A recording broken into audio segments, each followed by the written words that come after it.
હાલો friends, આજે આપણે બનાવીશું મગની દાળની ભાખરીની રેસીપી.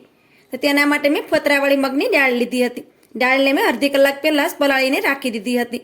તો દાળ પણ આપણે સારી રીતે પલળી ગઈ છે. તેમાંથી મેં પાણી પણ કાઢી લીધું છે. હવે આપણે મિક્સરનો જાર લઈ લેશું અને દાળને આપણે તેમાં નાખી દેશું. તો આ રીતે થોડી દાળ છે તેને આપણે આ રીતે વાટકામાં જ રહેવા દેશું, કેમ કે તેને આપણે આખી જ ભાખરીમાં નાખીશું. હવે તેની સાથે આપણે થોડાક લીલા ધાણા નાખી દઈએ.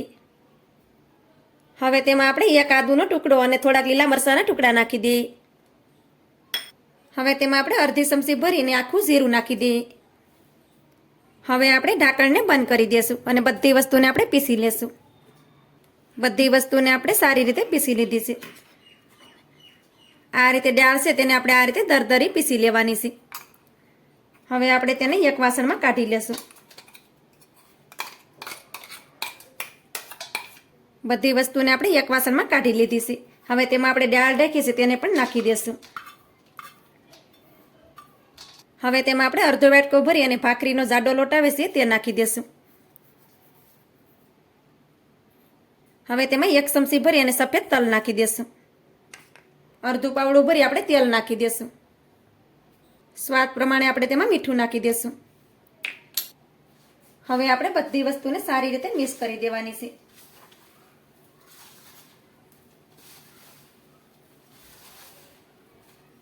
તમારી પાસે ભાખરીનો જાડો લોટ ના હોય તો તમે રોટલીનો ઝીણો લોટ અને થોડોક તેમાં રવો નાખીને પણ ભાખરીને બનાવી શકો છો.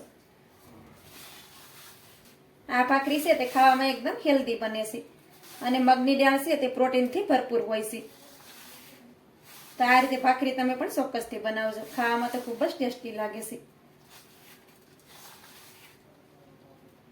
તો આ રીતે પહેલા મેં બધી વસ્તુને સારી રીતે મિક્સ કરી દીધી છે. હવે તેમાં આપણે થોડું થોડું પાણી નાખતા જવાનું અને લોટને બાંધી લેશું. તો આ લોટ છે તેને આપણે ઢીલો નથી રાખવાનો. આ લોટને આપણે થોડોક કઠણ બાંધવાનો છે. ભાખરીનો લોટ છે તે હંમેશા કઠણ જ હોય છે, તો જ ભાખરી છે તે પરફેક્ટ બને છે. તો આ રીતે થોડું થોડું પાણી નાખતા જઈએ અને લોટને આપણે બાંધી લેવાનો. આ રીતે આપણે લોટને કઠણ બાંધવાનો અને તેને આપણે આ રીતે મસળવાનો છે.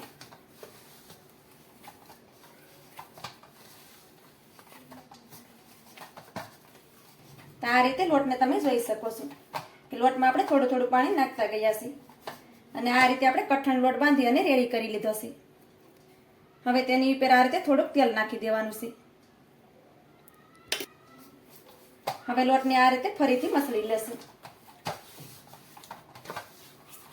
તો આ રીતે લોટમાં આપણે તેલ નાખી અને ફરીથી પણ તેને મસળી લીધો છે. હવે તેમાંથી આપણે લુવા કરી લેશું. તો આ રીતે આપણે તેમાંથી 3 લુવા બનાવીશું. આ રીતે તમે લુવા બનાવશો તો લુવા છે તે આસાનીથી બની જશે, તમે જોઈ શકો છો. તો આ રીતે આપણે 3 લુવા બનાવી અને રેડી કરી લીધા છે. તેને આપણે સાઈડ પર રાખીશું. હવે આપણે પાટલો લઈ લેશું અને તેની ઉપર આ રીતે લુવાને રાખી દેશું અને ભાખરીને આપણે વણી લેશું. તો આ રીતે ભાખરીને આપણે ફેરવતા જશું અને વણી લેશું, કેમ કે ભાખરીને આપણે ઝાઝી પતલી નથી કરવાની. ભાખરીને આપણે ઠીક ઠીક બનાવવાની છે. ભાખરી છે તે વધારે પતલી હોય તો ખાવામાં સારી ન લાગે, તેને થોડીક આપણે જાડી રાખવાની છે. આ રીતે આપણે ભાખરીને વણી અને રેડી કરી લીધી છે. તમે જોઈ શકો છો કે તેને મેં મીડિયમ ઠીક વેણી છે. હવે આ રીતે ઢાંકણ લઈ લેશું અને ભાખરીને આ રીતે આપણે કાપી લેશું, જેથી કરી ભાખરી છે તે આપણી એક સરખી બને.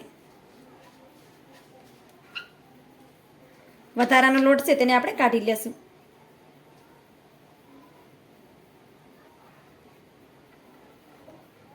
ભાખરીને મેં આ રીતે મીડિયમ ઠીક રાખી છે.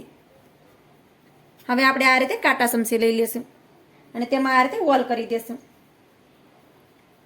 જેથી કરી આ ભાખરી છે તે એકદમ ક્રિસ્પી બને. તો આ રીતે આપણે એક ભાખરી બનાવી અને રેડી કરી લીધી છે, તમે જોઈ શકો છો.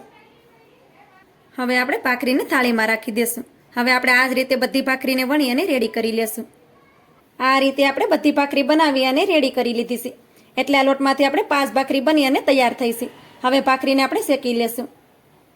ભાખરીને શેકવા માટે મેં તવાને પણ ગરમ કરવા માટે રાખી દીધો હતો અને તવો પણ આપણો સારી રીતે ગરમ થઈ ગયો છે. હવે તેમાં આપણે ભાખરીને રાખી દઈએ. તો આ રીતે આપણે એક સાથે 3 ભાખરીને તેમાં રાખી દઈશું, એટલે 3 ભાખરી આપણી એક સાથે શેકાઈ જાય. હવે થોડી વાર માટે તેને એક સાઈડમાં શેકાવા દેશું. એક સાઈડમાં ભાખરીને શેકાતા થોડી વાર થાય પછી આપણે ભાખરીને આ રીતે બીજી સાઈડમાં પલટાવી દેવાની.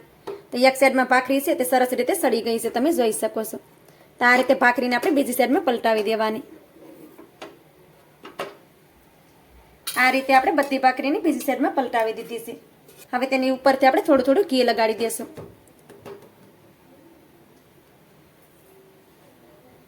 તો આ રીતે આપણે ઉપરથી ઘી લગાડી દેવાનું.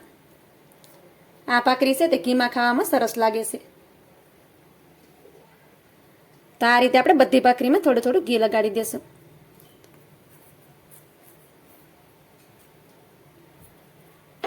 હવે ભાખરીને આપણે બીજી સાઈડમાં પણ સડવા દઈએ. ભાખરીને શેકાતા થોડી વાર થાય પછી તેને આ રીતે બીજી સાઈડમાં ફરીથી પલટાવી દેવાની, જેથી કરી ભાખરી છે તે આપણી એકદમ ક્રિસ્પી બને. ગેસની ફ્લેમને આપણે મીડિયમ કરી દઈશું. હવે આપણે તેની ઉપરથી પણ આ રીતે થોડું થોડું ઘી લગાડી દઈશું.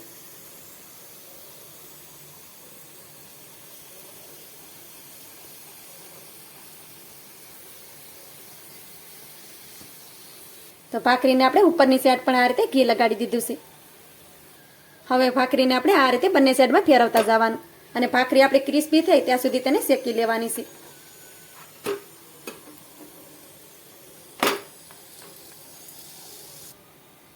તો આ રીતે આપણે ભાખરીને બંને સાઈડમાં ફેરવતા ગયા છે અને ભાખરી આપણી ક્રિસ્પી થઈ ત્યાં સુધી આપણે તેને શેકી લીધી છે. હવે આપણે ભાખરીને કાઢી લઈએ. આ રીતે આપણે બધી ભાખરીને શેકી અને રેડી કરી લીધી છે. ભાખરીને તમે જોઈ શકો છો કે ભાખરી આપણી એકદમ ક્રિસ્પી બની છે. તો આ રીતે ભાખરી તમે પણ ચોક્કસથી બનાવજો. તમારી ભાખરીની રેસીપી તમને સારી લાગી હોય તો લાઈક કરી કોમેન્ટ કરી દેજો. ચેનલ પર નવા હોય તો ચેનલને સબસ્ક્રાઈબ કરવાનું ભૂલતા નહીં. તો મળીએ એક આવી નવી અને હેલ્ધી રેસીપીની સાથે. ત્યાં સુધી બધાને જય માતાજી.